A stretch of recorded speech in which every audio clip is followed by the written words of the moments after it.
I was holding a silver tray, my hands shaking, my wedding dress heavy on my shoulders, when my aunt snapped her fingers at me. "Smile," she hissed. "The guests are watching. Go serve drinks." Serve drinks. At my own wedding party. Music played. Glasses clinked. People laughed like nothing was wrong. And there I was, bride in white, walking table to table like a waitress, while my husband stood at the head table with another woman beside him. I looked down at my left hand. The ring was gone. And when I finally asked why, everyone froze. That's when I knew this wasn't just cruelty. It was planned. Before I tell you how I ended up here, humiliated, shaking, surrounded by people who said they loved me, please stay with me. Like this story if you feel the unfairness already. Watch till the end, because what they did next still wakes me up at night. And subscribe, because some betrayals don't end at the altar. Let me take you back. My name is Emily Carter. I grew up in a small town outside Springfield, Missouri. The kind of place where neighbors wave, schools feel safe, and families eat dinner together every night. I was raised to be kind, To help. To trust. My mom, Linda, was a school librarian. My dad, Mark, fixed cars in our garage. We didn't have much, but we had love. Or at least I thought we did. I was the oldest daughter, the responsible one, the girl who never caused trouble. I helped with homework. I cleaned without being asked. I believed that if you did good, good came back. That belief followed me into adulthood. I met Jason Miller when I was 23. He was charming. Calm. The kind of man who listened when you spoke. We met at a friend's 4th of July barbecue near Lake Springfield. Fireworks popped in the sky. He handed me a soda and smiled like he already knew me. "I think you're someone special," he said that night. And I believed him. Jason worked in real estate. He wore nice suits. He talked about the future like it was already written: house, kids, Sunday pancakes. When he proposed 2 years later, he got down on one knee at Jordan Valley Park with my parents watching. My mom cried. My dad hugged him. Everyone said I was lucky. Jason's family was different from mine. Louder, richer, more sharp. His mother, Diane, always looked at me like she was measuring something. His sister, Rachel, barely spoke to me unless it was to correct me. Still, I tried. I planned the wedding myself, paid for half of it with my savings, picked simple flowers, white chairs, soft music. I wanted love, not show. The wedding day arrived warm and bright. I remember standing in the mirror, adjusting my dress, whispering, "This is it. This is happiness." The ceremony went fine. Jason smiled. He kissed me. People clapped. I thought the hard part was over. I was wrong. At the reception hall in downtown Springfield, things changed fast. Jason's family took control. They moved seats, changed music. Diane pulled me aside and said, "Emily, you'll help out a little. It's tradition in our family." Before I could ask what she meant, she pushed a tray into my hands. "Go serve the guests," she said. I laughed at first. I thought it was a joke. But nobody laughed back. Rachel smirked. Jason didn't look at me. A server took my seat. And just like that, I was walking, table to table. "Can I get you a drink?" Some guests looked confused. Others avoided my eyes. One woman whispered, "Isn't that the bride?" My face burned. My feet hurt. My heart pounded so loud I could barely hear the music. I kept looking at Jason, waiting for him to stop it. He never did. Then I noticed my ring, or the lack of it. I rushed to the bathroom and checked my hand again. Empty. I ran back out, breathless, and finally stood in front of Diane. "Where is my ring?" I asked. The room went quiet. Diane smiled. Slow. Cold. "That ring," she said, loud enough for everyone to hear, "was never really yours." People leaned in. Jason stood up. My chest tightened. "What do you mean?" I whispered. Jason reached into his pocket and held up the ring. "The ring," he said, "belongs to the woman who earned it." Rachel stood beside him, wearing white. Gasps filled the room. My knees almost gave out. Then Diane added something that shattered everything I believed about my family, my marriage, and myself. And, before I could even speak, the police walked in. The music stopped when the police walked in. 2 officers. Blue uniforms. Hands resting near their belts. Everyone turned to look at me. Not Jason. Not Diane. Not Rachel in her white dress. Me. Diane didn't even look surprised. She crossed her arms and sighed like she had been waiting for this moment all night. "There she is," she said, pointing at me. "That's her." My heart slammed so hard I thought I would faint. One officer stepped forward. "Ma'am, is your name Emily Carter?" "Yes," I whispered. My throat felt dry. "What's going on?" Jason didn't meet my eyes. He stared at the floor like I was already gone. Diane spoke for him. "We need her removed. She's caused enough trouble." "Trouble?" I said. "This is my wedding." Rachel laughed softly. A cruel little sound.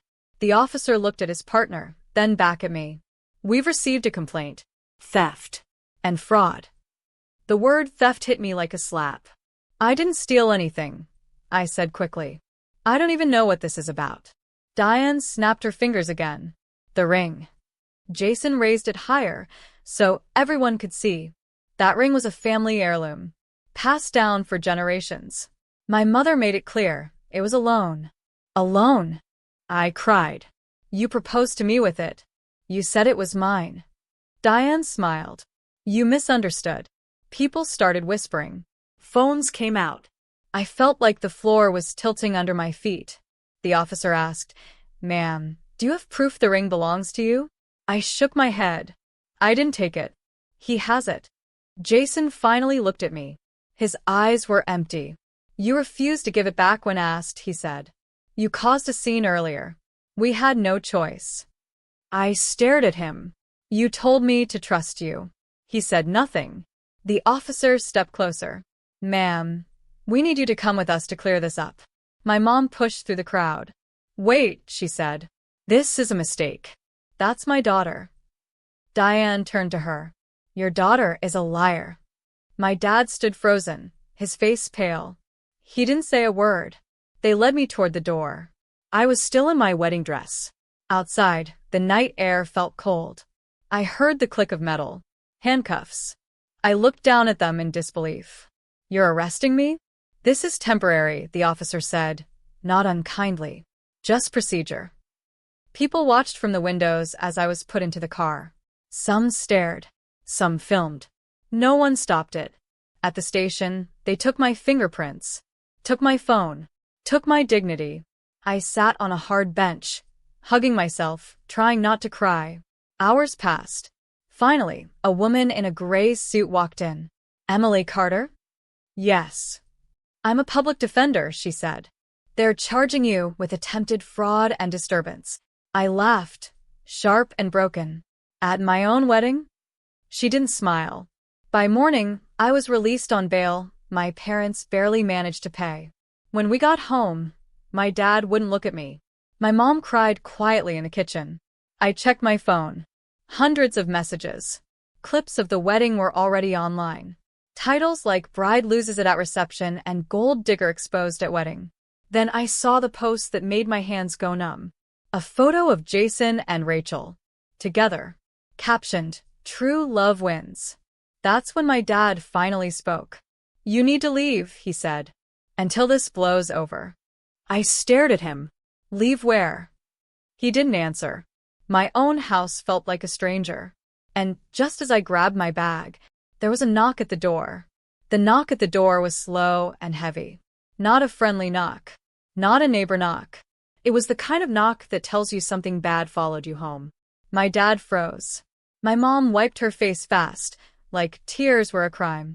I stood there with my overnight bag in my hand, my wedding dress still hanging loose on my body like a bad joke. Another knock. "I'll get it," my dad said. When he opened the door, Diane was standing there. Jason's mother. Perfect hair. Dark coat. Calm smile. Behind her was Jason. And Rachel. Standing together like a couple. My stomach dropped. Diane stepped inside without being invited. Emily, she said sweetly, we need to talk. I laughed, but it came out shaky. You had me arrested. What more is there to say? Jason finally spoke. Let's not make this harder than it needs to be. Rachel leaned against the wall, arms crossed, wearing the same ring. My ring. Diane looked around our small living room with clear disgust. This whole thing got out of hand, she said. But it can still be fixed. Quietly. My mom stood up. You humiliated my daughter. Diane waved her hand. Please. Emily humiliated herself. Something inside me cracked. Jason held up a folder. We're here to give you options. He placed it on the table. Inside were papers. Legal papers. My name printed everywhere. Diane explained, slow and clear, like talking to a child. You will sign this agreement. You agree that the engagement was based on false pretenses. That you misled my son. In return, we won't press further charges. My hands shook as I read.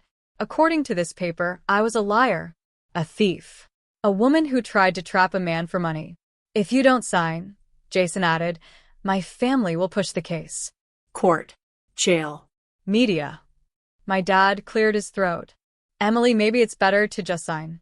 End it. I stared at him. Dad. He looked away. My mom whispered, we can't afford lawyers. That hurt more than the handcuffs. I looked at Jason. You loved me. He shrugged. People change. Rachel smiled. Some people just don't know their place. That's when I realized something. They didn't just want me gone. They wanted me broken. I signed. Diane took the papers and smiled, satisfied. Good girl. Before leaving, she leaned close to me. By the way, the wedding venue? Jason's family paid the final balance. You owe us reimbursement. Jason added softly, we'll be sending the bill. They left. The door closed. Silence filled the room. My dad sat down like all the air had left him. My mom cried again. That night, I packed my things and moved into a tiny studio apartment near East Sunshine Street. No furniture. No job. No husband. No reputation. I tried applying for work. No one called back. The videos were everywhere. Millions of views. Comments calling me names I had never heard before. Strangers judging me like they knew my soul. One morning, I checked my bank app. My savings were gone. Every dollar. I rushed to the bank, heart racing. The teller looked nervous. Your account was drained through authorized transfers. Authorized by who? I asked. She swallowed. By your husband. The account was still joint. My vision blurred. Jason had taken everything. I walked out into the street, shaking, broke, and alone. That's when my phone rang. Unknown number. I almost didn't answer. But I did. Emily Carter, a calm male voice said. This is the Greene County Courthouse. You failed to appear for a hearing this morning. My chest tightened. What hearing? There was a pause. Your fraud case, he said. A warrant has been issued.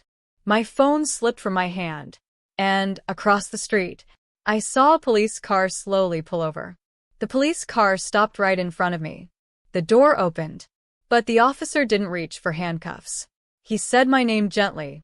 Emily Carter? Yes, I whispered. I was ready to be taken away again.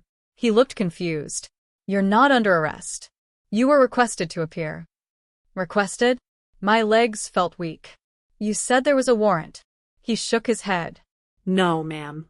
The warrant was for Jason Miller. I stared at him. What? He stepped aside and pointed across the street. There was a black SUV parked by the courthouse steps. A man stood beside it, holding a folder. Tall. Gray hair. Calm eyes. The officer said, That's Attorney Michael Reyes. He asked us to bring you in safely. Nothing made sense anymore. Inside the courthouse, the air felt cold and serious. Attorney Reyes handed me a bottle of water. Emily, he said kindly, I represent the estate of Margaret Miller, Jason's grandmother. She passed away 3 months ago, he continued. Before she died, she placed conditions on her family inheritance. Conditions tied to you. My heart started pounding again. Why me? He opened the folder and slid a document toward me. The ring, he said. The one they took from you. It wasn't a family heirloom. I leaned closer. It was a marker, he said. A legal signal. Margaret gave it to Jason with one rule. The woman who kept that ring through marriage would inherit controlling shares of the Miller family trust. My mouth fell open. They made me serve drinks, I whispered. They said I didn't earn it. Attorney Reyes nodded. They knew. Diane knew. Rachel knew. They forced you to give it up because once you did, Jason could try to redirect the inheritance. My hands shook. So, the fraud case? He slid another paper forward. Fabricated, he said. False police report. False statements. We have recordings. Messages. Bank transfers. Including proof Jason drained your account illegally. My eyes filled with tears. Why are you telling me this now? He smiled softly. Because you never broke the final condition. I looked up. What condition? Attorney Reyes leaned in. You never explained the ring. I frowned. I didn't know what it meant. Exactly, he said. Margaret wrote. If the bride is humiliated and still does not reveal the truth of the ring, she is worthy of it. My chest tightened. She was testing them, I whispered. Yes, he said. And they failed. The courtroom doors opened. Jason walked in, confident, laughing until he saw me. His smile vanished. Rachel wasn't holding his hand. Diane wasn't beside him. The judge entered. Attorney Reyes stood. Your Honor, he said clearly. We move to dismiss all charges against Emily Carter and submit evidence of conspiracy, fraud, and theft against Jason Miller. The room exploded. Jason shouted. Diane screamed. Rachel cried. The judge banged the gavel. By the end of the day, everything flipped. Jason was arrested for fraud and theft. Diane was charged for filing false reports. Rachel lost her job when the truth hit the news. And me? The judge looked at me and said, Ms. Carter, the court recognizes you as the rightful trustee of the Miller estate. The ring was returned to my hand. This time, everyone understood it. I walked out of the courthouse alone, but taller. Weeks later, I sold the estate shares. Quietly. Cleanly. I paid my parents' debts. Moved to a new city. Started over. Sometimes people still recognize me from that video. They expect a broken woman. I smile instead. Because they made me serve drinks at my own wedding party. They thought the ring meant nothing. They were wrong.